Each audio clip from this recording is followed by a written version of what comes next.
meeting to order.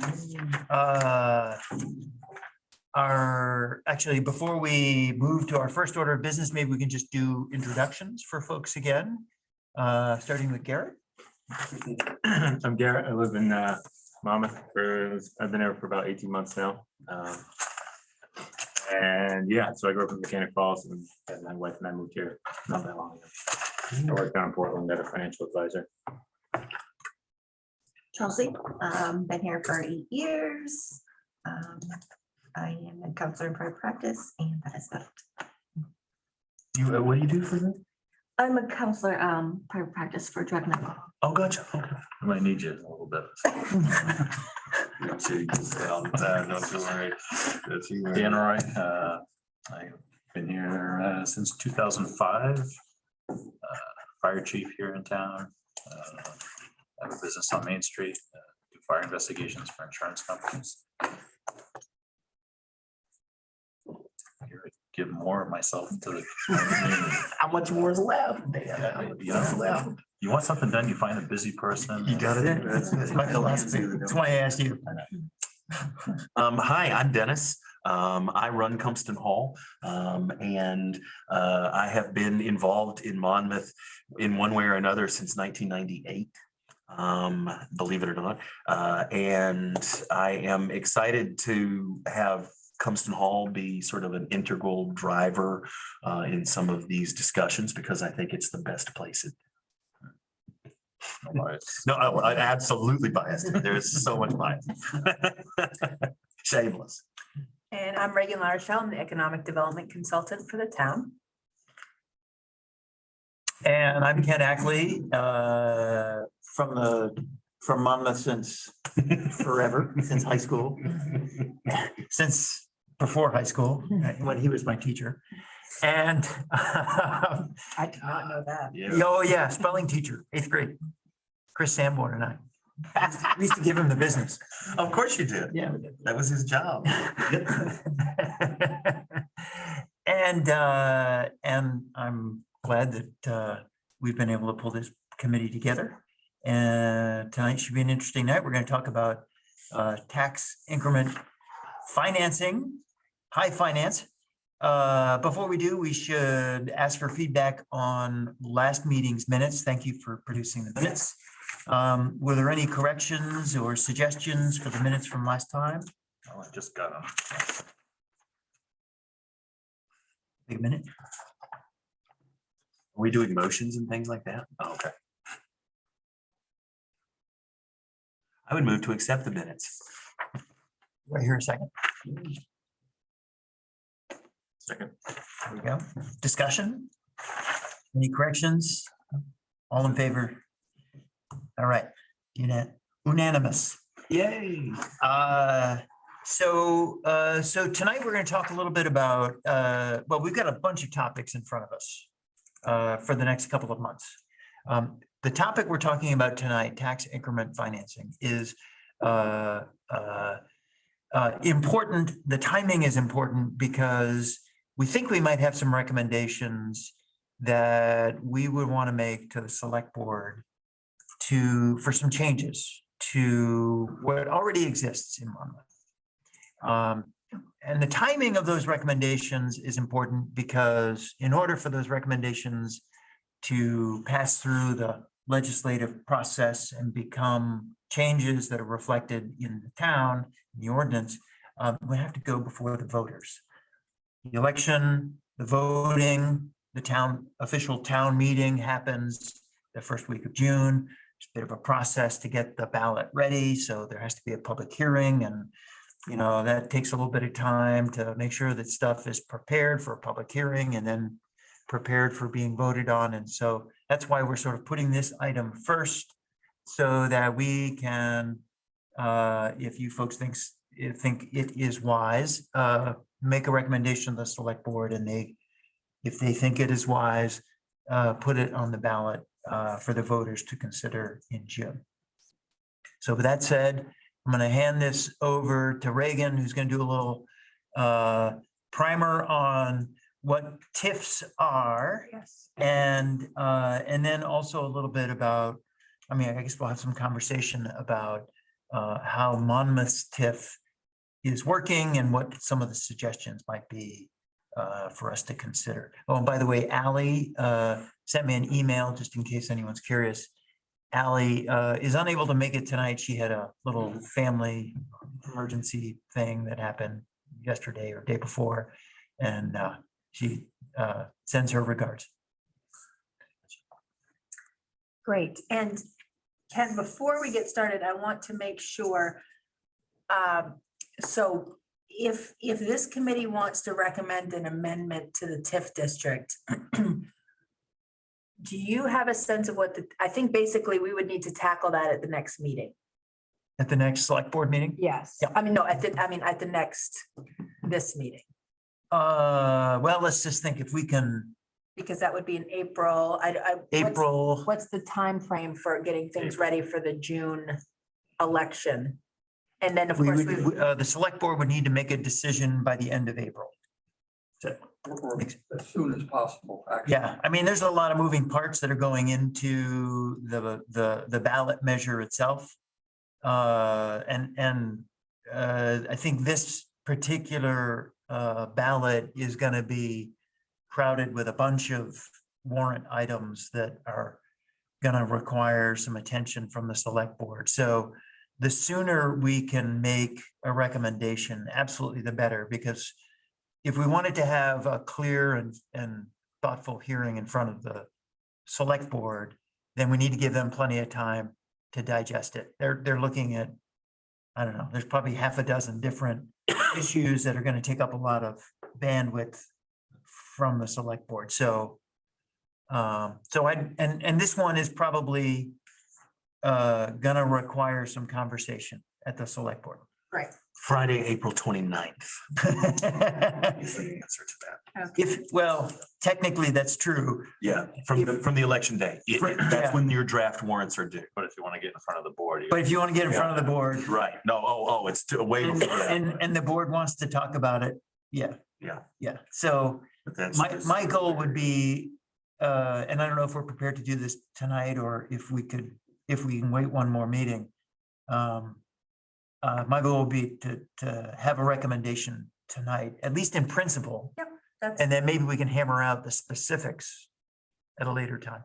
I think that would be fine. And we can kind of go through and as the group kind of understands what it is exactly we're talking about, then I think in theory, this group can probably agree on a couple of things that they would want recommended for the amendment to the TIF. Okay.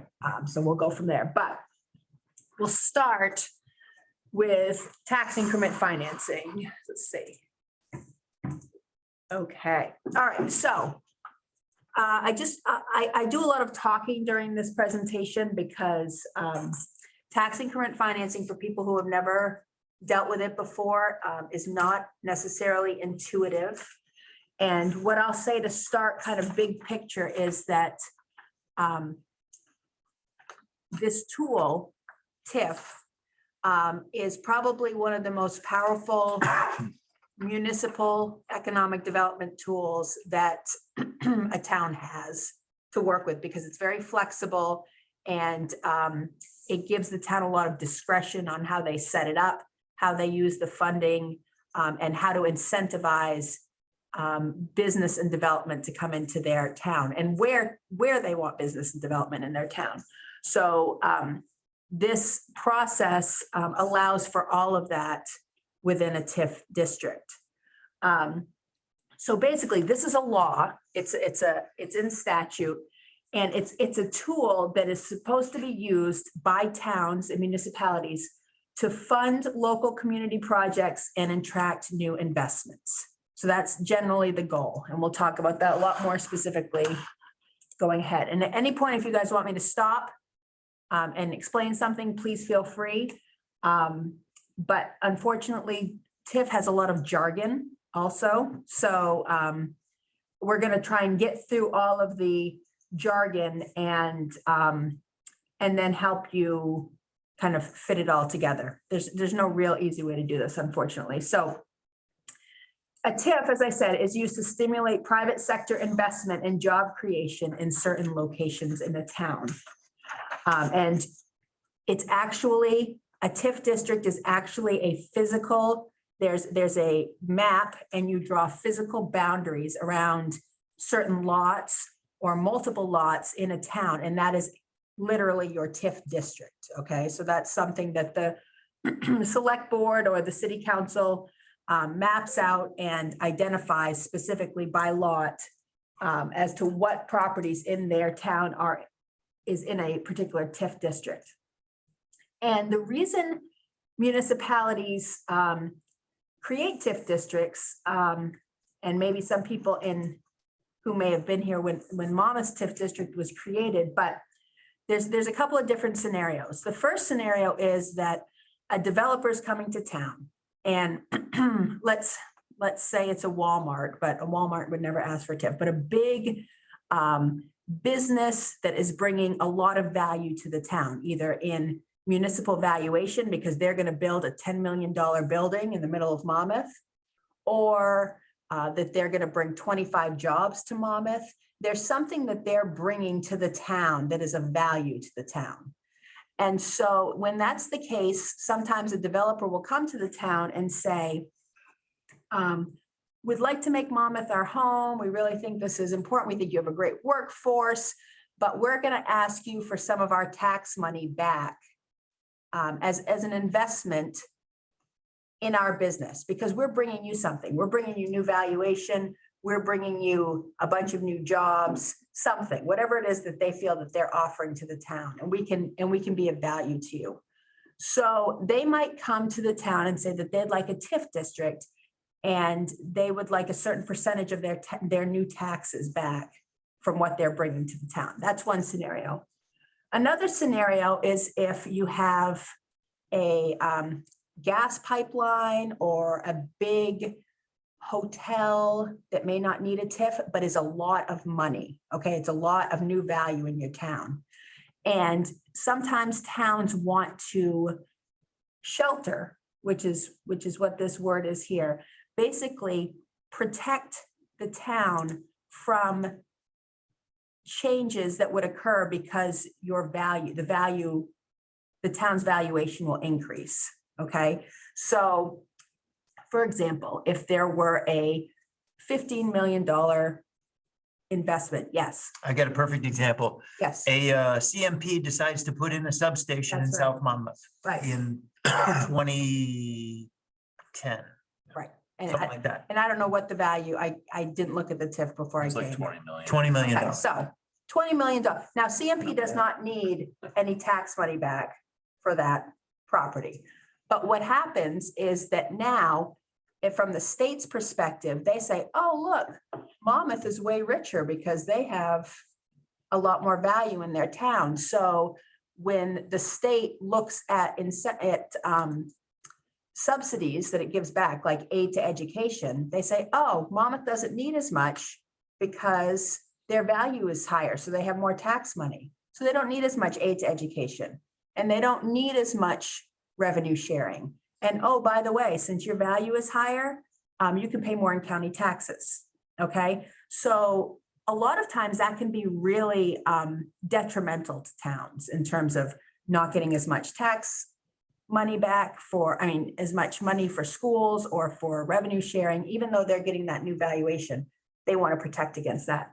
So what a TIF district does is, when you draw the boundary around that new CMP station, the value within that TIF district is frozen in the eyes of the state. So they don't recognize that you have a $30 or $20 million substation in that TIF district. They just pretend it doesn't exist, okay? And so that protects your town from the increased valuation from the state's perspective, and they still give you the same amount of money for your schools, and they still give you the same amount of revenue sharing, and you still pay the same amount in county taxes. Okay, so that's the real value of the tool. Okay, so that's what we're talking about when we're talking about sheltering. We're sheltering that value from the eyes of the state so it doesn't go into any of their calculations or formulas. Okay, that's what this tool allows you to do. And then we talk about capturing that value. So even though the state isn't recognizing that value, there's still value in that TIF district, and the town still receives tax money on that new value, okay? So in terms of capturing the new value, what that means is that Monmouth is definitely recognizing that new value, and they are going to reserve that new value and those new taxes in that district. And the statute says that you need to put it towards economic development projects. Because we're not acknowledging that this money exists, we're going to let you keep the tax money, but you have to use it for certain purposes. Okay? How are we doing? Good. What are the purposes that a municipality could select, for example? So that's what most of the TIF statute has in it, is about, I don't even know, 30 different options for how you can spend these TIF revenues. And they're divided into kind of projects that can be executed within those boundaries, projects that are kind of around the district but are made necessary by the district. So if, for example, you had a big factory going in and you had a TIF district around it, but there was a lot of traffic on the road that all the workers were going into, you might need to put a traffic light there, you might need to pave the road. That's not in the district, but it's being caused by the district. So that would be an allowable expense. And then you have this third category, which is basically general economic development in town. So a lot of municipalities use that to hire economic development staff or to streetscape certain parts of town to make it look nicer and attract business and people. But the thing is, and what we're kind of trying to talk about tonight is that when you create a TIF district, you have to tell the state how you're going to spend this new TIF money, okay? And you have to lay it out in your application. And so that's great, but a TIF district can be 30 years long. So asking someone to predict how they're going to spend the money at the beginning of the TIF district isn't necessarily realistic. So usually towns look every 5 to 10 years and do an amendment. And that's what we're talking about today. That's what Kent was talking about. There are some things at the beginning of the TIF district that Monmouth has for the substation that the select board predicted might be worthy expenses. I think at this point, times have changed and things have changed, and we might want to reallocate that money elsewhere to make it useful for the town. So we'll talk a little bit about that more specifically, but we doing okay so far? Mhm. Okay. Okay. How are you? You need water? You good? No, I'm good. I'm great. Thank you. Okay, so this is just, I usually give this presentation to select boards and city councils. So they're a little more, well, I guess we're all interested in the technicalities of it, but basically this is to show that a TIF district can be any shape or size that's within the boundaries of the law. Basically, there's a 2% and a 5% cap for acreage and valuation. But you can see on the left that that's just one single lot in a town that they put a TIF district around. I've seen it be put around a piece of machinery before, like literally the size of a room, because that particular town didn't have a whole lot of, they had a lot of TIF districts, and you can only have a certain amount of your acreage in TIF districts in your town. So they were trying to be very conservative. And then on the right, you can obviously see that that TIF district is multiple lots over quite a big area, and that one happens to be connected by that road there. You can't really see it very well, but a TIF district does not have to be contiguous. So you can say this property and this property and this property. It's however you want to do it. That's what I mean about the flexibility. It's pretty separated. So although that is not Monmouth's TIF district, Monmouth's TIF district looks like that. It looks like a gerrymandered sort of. Yeah. Yeah. thing. Right, yes. What did I just Rorschach do? test. Okay. There we go. All right, so, and these are the rules I was talking about, and again, it's not necessarily relevant to Monmouth because you aren't anywhere near these limits, but just so you know that there are certain limits that a municipality can't go above 2% of acreage and 5%, 2% of the total acreage of the town can go into one district. So you can't have a single district that's 3% of your total town acreage. And then all of your TIF districts together can't exceed 5% of the total acreage. That's really a lot. Like someone, that's a lot of acreage for any town. That's that.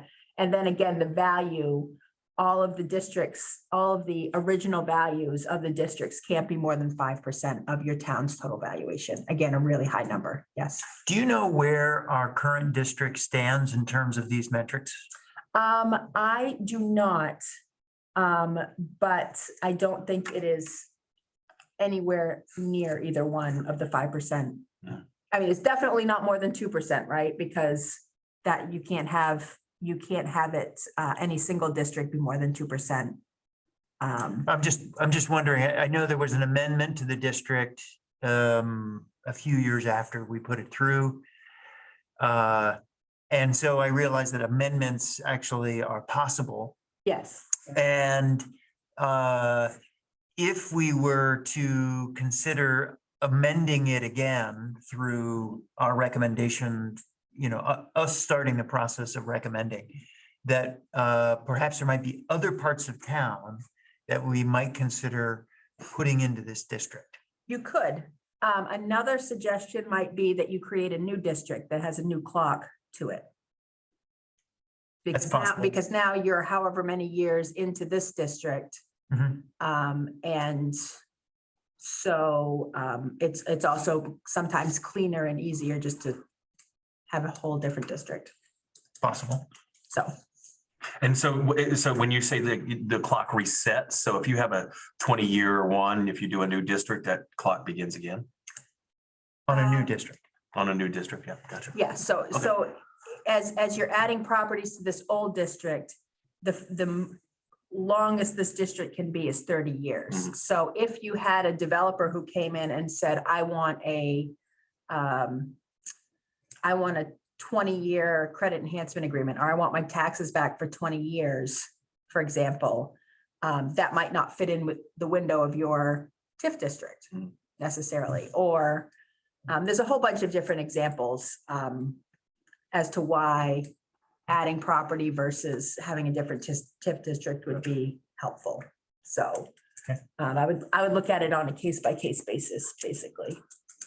And then, let's see, and then the condition, this is like a very low barrier test in terms of what the condition of the property is that you put into your TIF district. Basically, it can be a blighted area, it needs to be in need of rehabilitation, or it's suitable for commercial or arts district uses. So you can make a case for basically anything. So at the time that we created this district in Monmouth, the feeling was of the select board and of the citizens at the time, there's a giant public hearing on this issue, was that the economic development, I mean, it was like 2012, we were just coming out of the Great Recession and people were still sort of recovering. Many of the businesses were still sort of recovering. And the general opinion was we needed to do something with the air quotes downtown area of town, because it was way past its prime.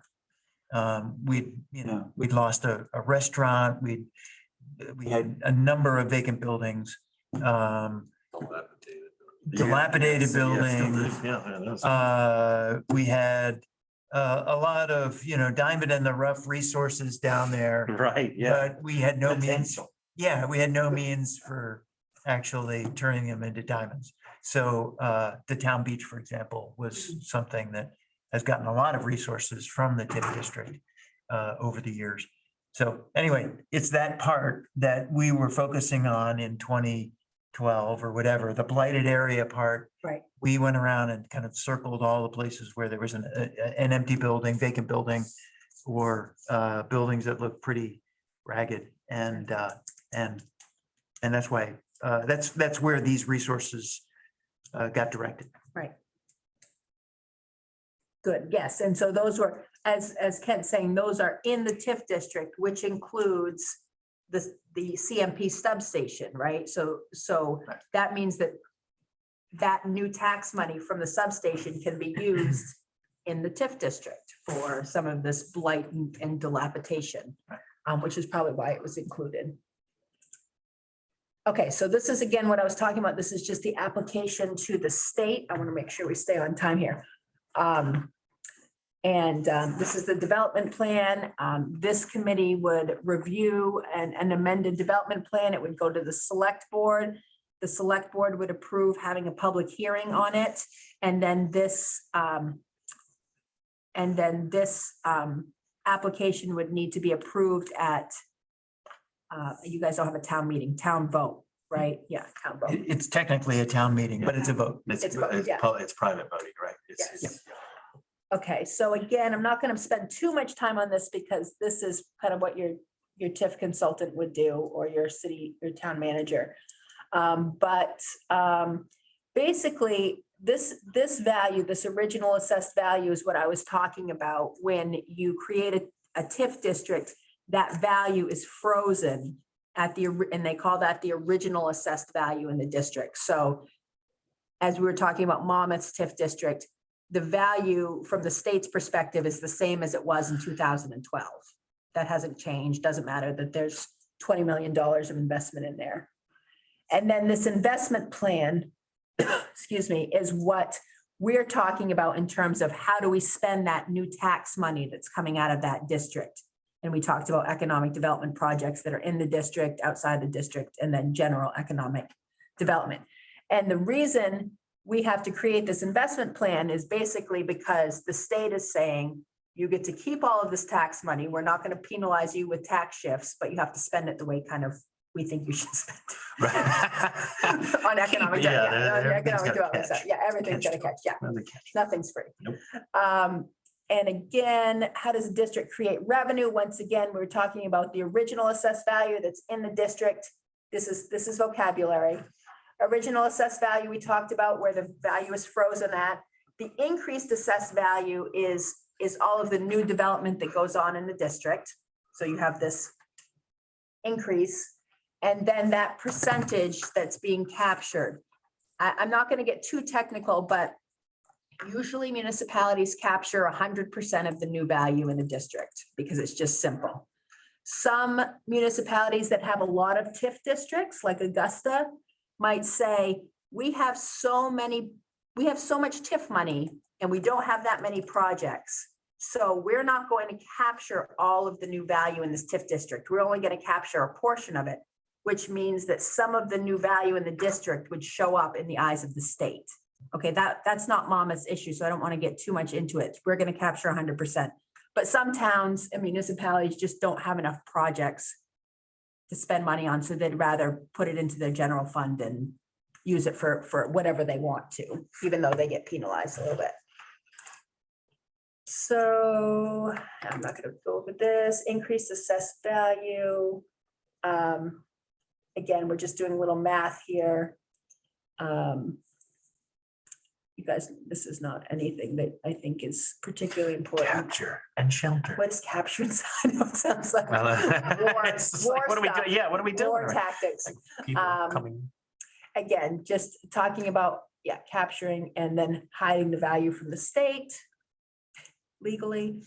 And then this is what I was talking about with the tax shifts. This is what no matter what you do for a TIF district, this is the outcome in terms of an advantage for a town. So without an established TIF district, with new investment in the town, the real estate valuation goes up. So the town's valuation goes up. And that means that your state subsidies, which are the aid to education and revenue sharing, go down, and your county taxes go up. So this is what a TIF district can do. It can guard against that. And usually towns lose about 50 cents on the dollar of every new tax dollar generated. So it's not insignificant. You get to keep the whole dollar versus losing about half of it to tax shifts. Okay. Again, I'm not going to do this for you guys. This is another thing that is important to understand. So in Monmouth's district that they've created Tif District for, if that original value was $500,000, if all the properties in your Tif District were valued at $500,000, those tax dollars from that $500,000 still goes into your general fund forever for the life of the Tif District. It's the new value in the district that those taxes are the TIF revenues. So the original value of those properties still goes into your general fund, or the taxes still go into your general fund. And sometimes people get confused about that. So for example, in our case, this substation, CMP substation was built in the middle of an agricultural field, right? The underlying taxes paid on the agricultural land continue to flow into the general fund of the town. But the additional investment that CMP, $20 million, That's TIF revenue. that's TIF revenue and Different dedicated account. and segregated, Different sheltered and segregated from other funds. Captured, Captured. scattered, smothered, covered, I think is what that is. yeah. Gagged, yes. And then we were talking about, the town gets to keep the whole dollar. And sometimes when a developer is involved and they want an incentive for whatever it is, or if they have some of them, we had one in Augusta where we have a manufacturing company that wanted to expand behind itself and add 10 jobs, but there was ledge behind their property. So it would have been cost prohibitive for them to develop in the back of their property. So they said, look, we want to keep our business here. We want to add these jobs. Can you give us some of our tax money back so we can add this new development on the back of our property? And we look at it and we say, well, we can give 50 cents back to the state from tax shifts, or we can give 50 cents back to this business in our town that has, provides jobs and does all kinds of great stuff for us. So we gave them 50% of their taxes back. And that's usually the sweet spot. Like I said, if a developer comes and says they're looking for about 50%, you could not TIF the property and have the tax shifts take 50% away, or you could TIF the property and give 50% of the taxes back to the developer. So that's usually, but you have to run a tax shift, which is something that I do just to make sure, but that's usually a safe bet. We talked about the investment plan. I told you that there are costs, there are projects within the TIF district, outside of the TIF district, or municipal wide that you can spend TIF revenues on. And then these are some of the costs that we're talking about. Again, I'm not sure we want to necessarily go through these specifically because for our district, this isn't specifically one business that's coming in. Here's some things that are interesting, like you can add sewer and water outside of the district if it's related to within the district. That's the problem with Monmouth's district. You'd be a little bit, I guess you could. I'm talking out loud. You're having a conversation I'm having a conversation with myself, and we but can't be a part of it. Well, tell me more, because there, there is a feasibility study being done right now on an expansion of the sewer and water network in the town. Mhm. That also relates to hydrants and public safety and contaminated water, where people need a public source to make sure that they've got safe, clean drinking water in their houses. So how hard and fast is the regulation about the use of TIF money?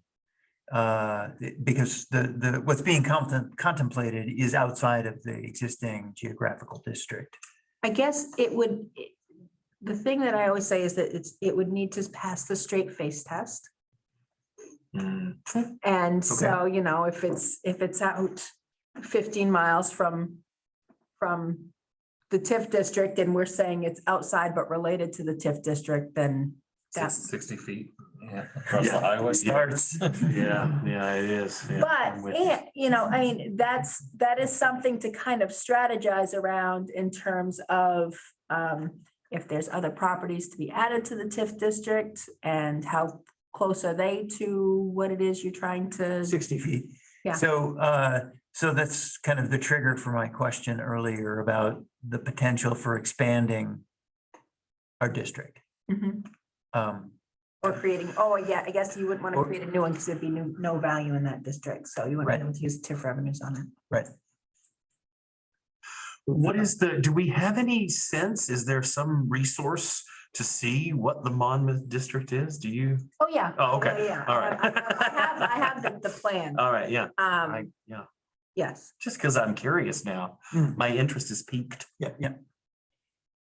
yes. Okay. So, well, that's something that we might have another conversation about in terms of extending infrastructure with the TIF revenues that we Comes to have.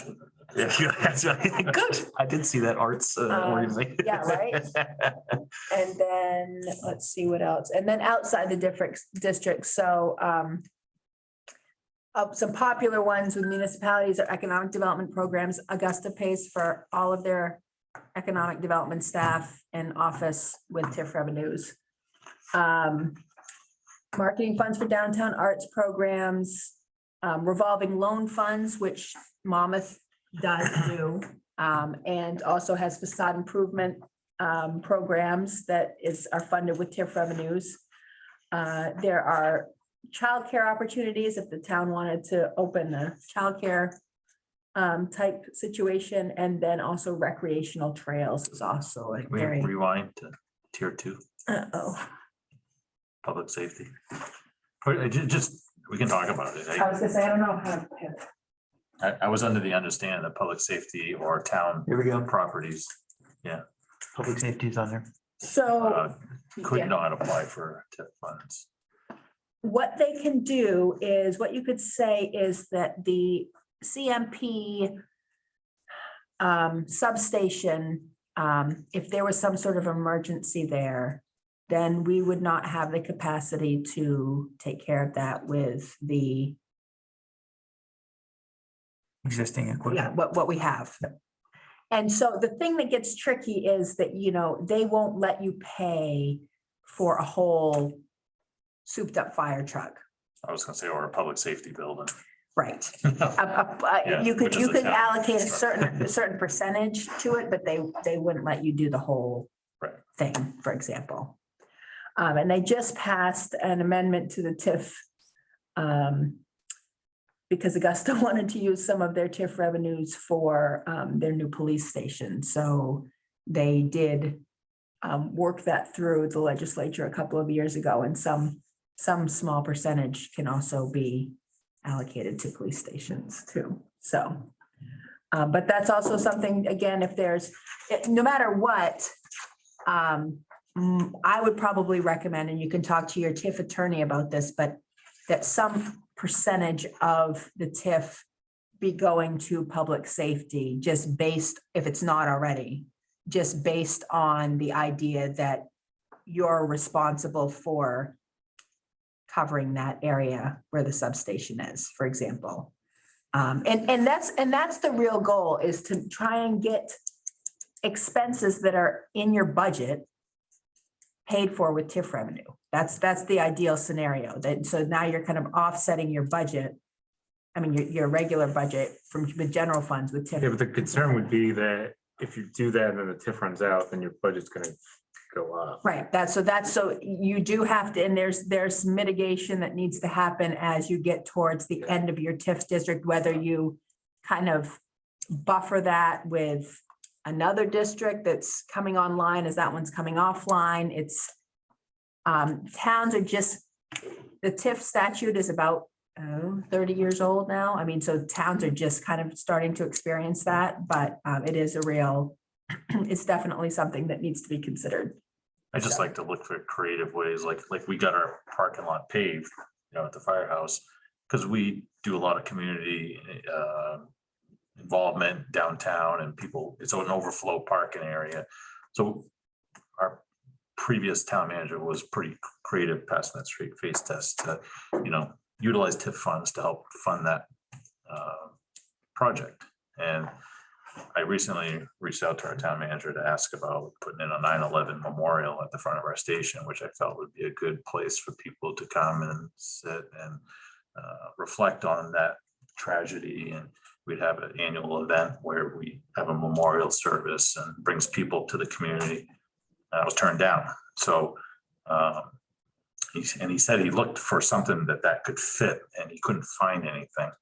So as we're going through this, I'm just trying to think, creative ways that, because I hate to see these funds just sitting there and not getting used. And, if there's ways to improve our downtown and could benefit public service, we should do that. Well- If we can find a way to do it. So what I would recommend is if there are ideas that we have, your TIF or the woman who put together your TIF district is Shayna Mueller, and she's an attorney. I am not an attorney. I can put these together, but I never pretend to be an attorney. So that's pretty much all she does in her practice. So she's seen a lot of creative things. And so what I would say is that we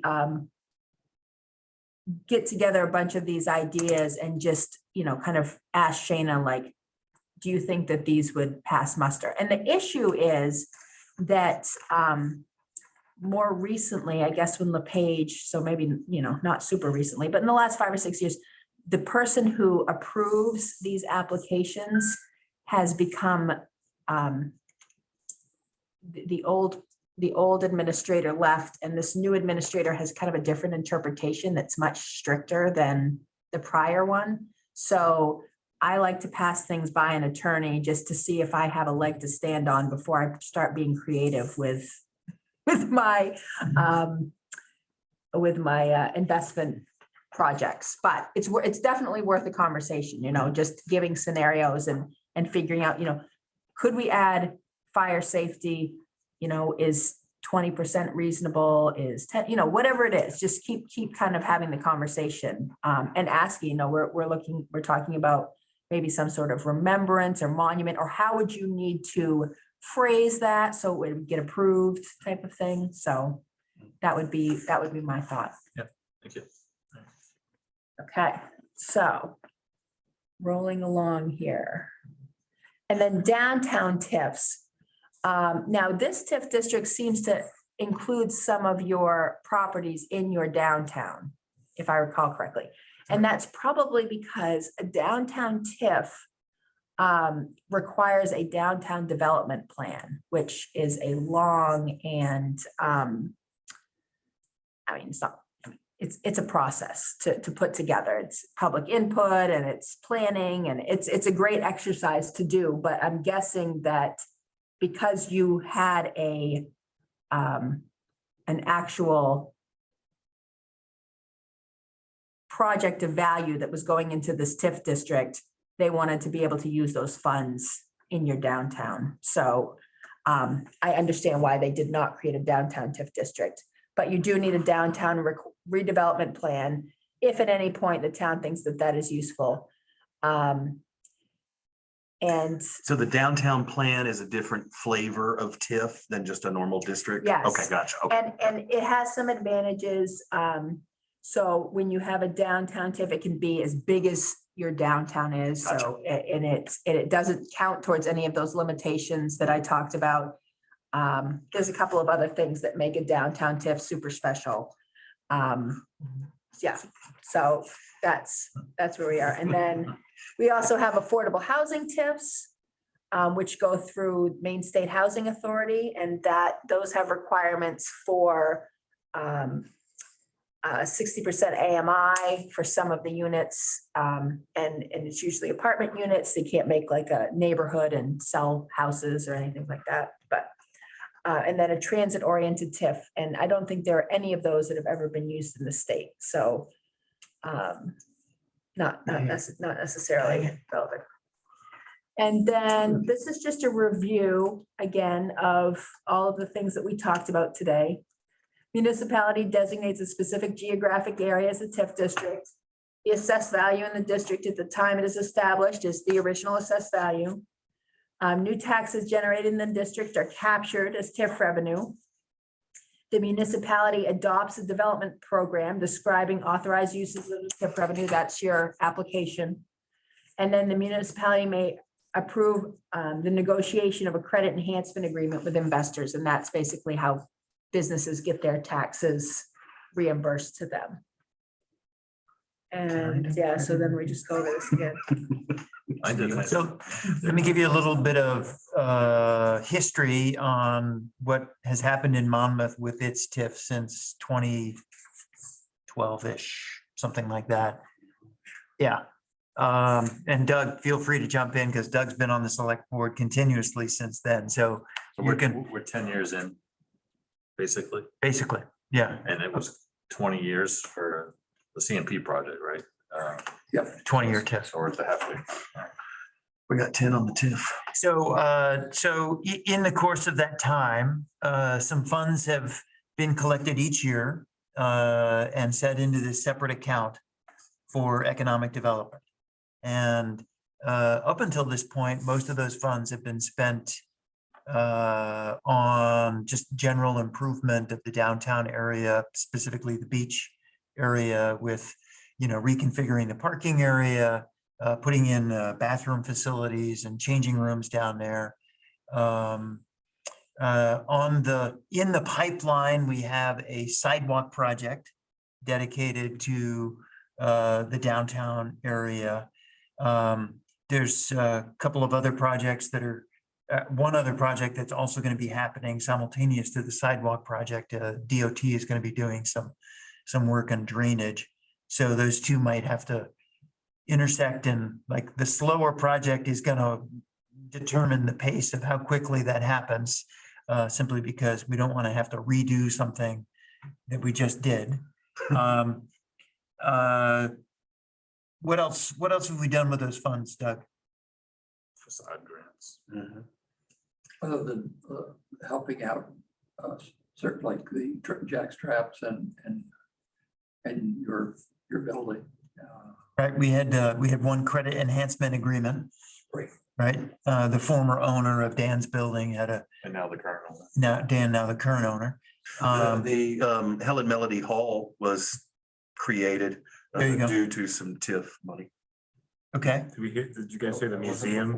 I think it was. before. so yeah, on a regular basis, we do something with the museum for a They facade. did grant. that, yeah, but was that, Uh, TIF wasn't around then in 2012? No, it was already there.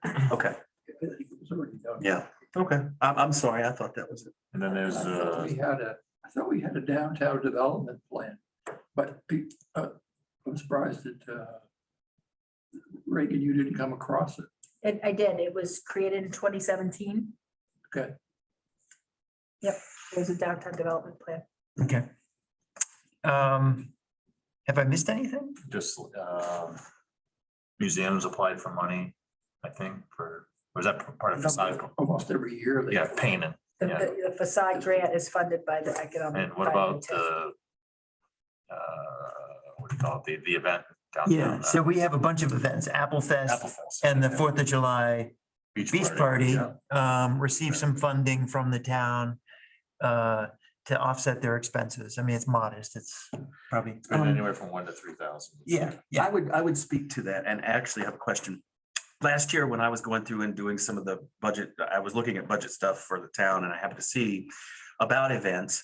But the Friends of Cumston Hall, I was told, which is a third party, non-town oriented, it's just a third Separate party nonprofit. nonprofit that helps support Cumston Hall, would be ineligible to receive TIF money for our 5K race, which we do every year, because it benefits a town building. Who told you that? That was told to me by a former town manager here. And when I wanted to apply for that, that might have even come from a maybe someone above that she had reached out to, but I've always wanted to see if we couldn't have that money because it's part of Apple Fest. Right. And even though it's for Cumston, the Friends of Cumston Hall's mission is to raise money for Cumston Hall. But it seems like it ties in pretty well. So that's just, again, that's sort of where my interests sort of kind of emanate is to see how that could benefit, I would again put that on the list of things to ask Yes, ma'am. the attorney. I sure will. I love that. We can, So how much money are we talking about every year? I mean, Yeah, good call. About 120, 130,000. Yeah, Yeah. it's six figures, low six figures. and was there, last meeting, we talked about, there was a side, we've set some aside for potential business development, is that right, that we haven't spent? Or is Business that park. business Right, park? so that's what I was talking about in 2012, when the select board was trying to determine how to spend these funds, one suggestion was to allocate a certain amount of money to a business park. And for a variety of reasons, I think that never came to fruition. So the Okay, so it hasn't, question is- nothing's been funded for that. No, Okay, I missed no. it. So one question is, do we want to take what was allocated for that and maybe look at other projects that might be worthwhile? And I guess I would also say the investment plan is a little interesting because basically you could have an amount of money, say your Tif district is going to generate $10 million over 30 years, right? So when you do your investment plan, the projects that you line up and you have to put a dollar amount with each one of them, and basically the town is approving that dollar amount that says that Monmouth will not spend more than $500,000 in 30 years on Apple Fest. Or on, not Apple Fest, but on events to promote the town would be something like that. Or they won't spend over $300,000 on public safety equipment type of thing. So what the town is doing is they're approving the upper limits of each of those categories of spending. And so you can have your categories of spending can total $20 million because you don't necessarily need to spend anything in a particular category that you say you're going to. It's just for the state to say, yes, this is an allowable expense. And if you choose to spend money in this category, we approve up to this certain dollar amount. So that's a little nuanced. So technically, you could leave the business park in there, but the point is that when you made your investment plan, you kind of took that amount and allocated to the business park. So you may want to increase your limits elsewhere or add new projects to make up for But what that. if we don't use the money? I was told if we don't use it in 20 years, we lose it. Yeah, So if we had 200,000 set aside over a 20-year period for a business park and we don't build that business park, does that 200,000 just disappear on year well, 20? what would happen is if you have other projects that you spent the $200,000 on, that would be fine. That's what I was kind of trying to say is that you can say the town has allocated up to $200,000 for a business park, and if that never happens, you may have used it in other categories where you have more money allocated, basically. and as long as we're not asleep at the wheel in year 19. Right. Yeah. Like, oh, God. You hope so. anyway. Right, or, I mean, and I'm not sure if that's the life of the substation is 20 years. But you could get to year 17 or 18 and say, this is still generating tax revenue. We want to extend our Tif district for another 10 years and capture that value for another 10 years. Oh, nice. Because you can get up to a 30-year Tif district. Can you create a new district and reallocate funds from one district to another? Ooh, I bet That's, there's no cross pollination. no. So I see Dennis is getting ready to skedaddle. I'm just, Oh, whoops, yeah, here we are. What changes to the TIF district are you, do you think need our attention? So I would definitely talk about the business park. I think the public safety question is a good one. There's some things like, usually in a TIF district, you would take a portion of the town manager's salary that he or she uses for economic development purposes. So, 10%, something like that. I mean, definitely your town manager spends time on economic development. And so a portion of his salary might be used for economic development. If your assessor spends some portion of her time on assessing properties around that are in the TIF district, that would be something you could put a little money towards. So there's just some other things, again, that are on your, that are in your budget right now that I think would be nice to kind of push some TIF revenue towards or take off your budget. So currently, public safety is not in the description of our TIF district? Public funding the fire department in some way, whether it's, for a piece of equipment that would be relevant to a CMP transfer station Okay. or Or something. just a portion of the overhead of the fire Yeah, I department to think say, hey, look, again, this is I would part of their want to, I would want responsibility. to ask Shayna, like, just how we could word that so it would be relevant. And the advantage would be, it would lessen, it would cushion the general fund costs by shifting some of this to cover some of those. And then, and zeroing out or eliminating the business park. Right. Right. Okay. How about expanding the TIF district? Yeah, so that again, well, and again, if we're talking about the water and sewer thing, that might be something to explore too in terms That's of. kind of timely that we should. I think so too, especially if we're talking about making these changes. So If it's possible, I don't recall when we passed this TIF and approved the maps, I don't recall how close we were to that 2% footprint ceiling. Right. So we'd have to investigate that a little bit. Why can't you create a new district? We could, but the problem would be the value in district number 1 wouldn't be transferable to district number 2. You're not capturing, right? Well, And presumably the expansion of this, but we did it for Jack Traps. I mean, they were outside the initial drawn district, and then during the last 10 years, when they applied for their facade grant, they added them, their own little circle around their property so Sure. that they could apply for that facade grant. so that's kind of what we're thinking about with Yeah. this. That's what I'm. Yeah. And or if you're near your 2% limit, you may want to look at a property that may not necessarily need to be in the district and remove it. So that way you have a little more. Okay. You can- And again, squeeze- if this is something, I did talk to Justin about this. I mean, it would be great to do this during the June town meeting. But if to get it right, we need to have a special town meeting in September, for example, then that's also a possibility. Yeah, expensive. Expensive, but also able to be paid for with TIF revenues. ooh, that's it. It's like a snake eating itself. That's amazing. It just always comes up.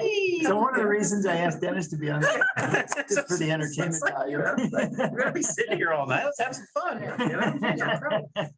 No, I get it. I get what you say. That's hilarious though. It's like, It is hilarious. I also think listen, I'm just gonna be honest with you. I think some of the TIF stuff is that it is this mystique. It's got this like weird, like TIF money. How'd you get, you know what I mean? It's like this wall of Wow. secrecy Yeah. that like It's don't dull. get. It's like the Mason. Well, it's like, Right, the third degree of TIF money, it's like, it's just, so I think also having this opportunity to talk about the TIF, to be educated on the TIF, then you could say like, hey, man, there could be a TIF for that. Yes, Also to get an idea of where it's been spent as well, Yeah. because I'm not sure people know. Yeah. Yeah, I have no, I mean, I can't even tell. We sat here 2 times. I can't tell how much we're spending every year. Yeah. So, Right. So we definitely need to sort spend of some time summary. looking at Where would that be? where the money's come from and where it's gone out. Just, Yeah. this town manager has that information, yeah. I would like, Am I okay to reach out to him to take that Sure. and just say, if we could get. Oh, how great. this- All right. That'd be a great idea. I hear an idea. All in favor of Garrett being the Oh, I can't financial. vote. I realize, remember, I can't vote. I'm a non-voting member. no, that would definitely be something to, and I know that when I was talking to Justin about it, there were some, I think he was, working on lining everything up, so it, you know. I I'm think sure he's- his new role, I'm sure he's gonna want to look back anyway. to Yes. see Oh, it. yeah. Yeah, so he's definitely. And aware maps of the whatnot. place. I want to see what the district looks like. Yeah. Please, Yeah, man. actually, I made a note to myself, Reagan, about, I can send them out. you know what, rather than sending them out, I would say, can we just put them online? Can we put them, find a place on the town website and put them Yes. online? Yeah, that's Love another it. thing. We need Right, to, because that way everybody can see it and it's not, I think that was something that TIF revenues was spent on, was that extra economic development page of the website that is now defunct. Right. That was something. Yeah. And something that I think we would want to recommend as we get all of these tools up and running and wanting to market them to businesses, that we maybe reinstitute that page. And, Yeah, absolutely. these are the tools that we have in Monmouth for businesses, and be very transparent about that and help to get the word out. Mhm. So, Monmouth. okay. We have another item on our agenda, but we're running a little late. And I think honestly, this is not something that we would necessarily just now reviewing and looking at, everything that we're going to want to do with this TIF amendment. A TIF policy would probably be something this group would want to talk about after, and having more, going through a TIF process, I think it will be much easier to come up with your TIF policy Right. going forward. Just to give you a little idea of what that means. We don't really have an official application for a business or developer to fill out to sort of, do an apples to apples comparison process that's the same for every developer or person who's interested in applying for a TIF to come to the town. And it's not been a problem in the past. But it could create problems in the future if the TIF process is used more often. Where if you don't have a consistent process, then somebody eventually is going to say, oh, there was favoritism involved. Right. And I got told no, but that person got told yes, and We call that a uniform gateway. there you go. Uniform gateway. A UG. Everybody's got to go That's what we through. want. Yep. Yeah, yeah. So anyway, that's what that is about. Just inventing an administrative process that's transparent for everyone Yeah. who's interested in applying for a TIF. Yeah, that's just smart. Super smart.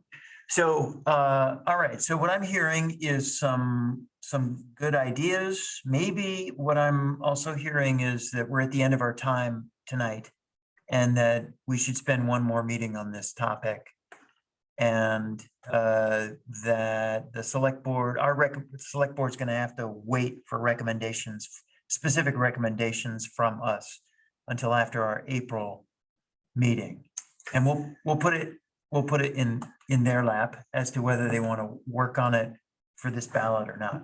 I would point out, just for what it's worth, the April meeting is on the 19th, which is also school vacation. Hmm. I don't know if that matters to anybody, but my wife has a teacher, just gonna say, we might have. Are you vacating? I have one of those. You have one of those, you know what I'm saying?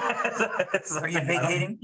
We might be vacating. So I just want to let you know if I can, and I can zoom in, or if I'm somewhere like, with like a little umbrella or whatever, I'll zoom in, but I Do we just want wanna- to, April Just so you 18th know. is tax day too. Do we want to move it 19th is forward a week? We could move it forward a week. And that might actually be That would work helpful better to for the me. select board. Right, because if we have a meeting on the, hypothetically, on the 12th, Mhm. Tuesday, the 12th, and the select board meeting is the following week, they would still have an opportunity to do something for the ballot. Or they could not, and then it would be on them. So you're saying, do you want to talk about the 12th as opposed to The 19th. And the 26th is too close to the zero barrier? Yeah. Yep. The 12th, That's fine. all Yep. right, let's do that. All right, so if you guys can mark your calendars for that one. Done. On the calendar. Yay. Yeah, if it's not on the calendar, there's a good chance I'm gonna forget it, yeah. Yeah, I'm moving that now on mine, so. Go Devon. On computer calendars. Oh, I bet yours. Okay, and then we'd also thought about talking about marketing and promoting of businesses on the town website. I would just, I'd say, let's come back to that. Yep. At our next meeting. So next meeting is gonna be April 12th at 6 PM.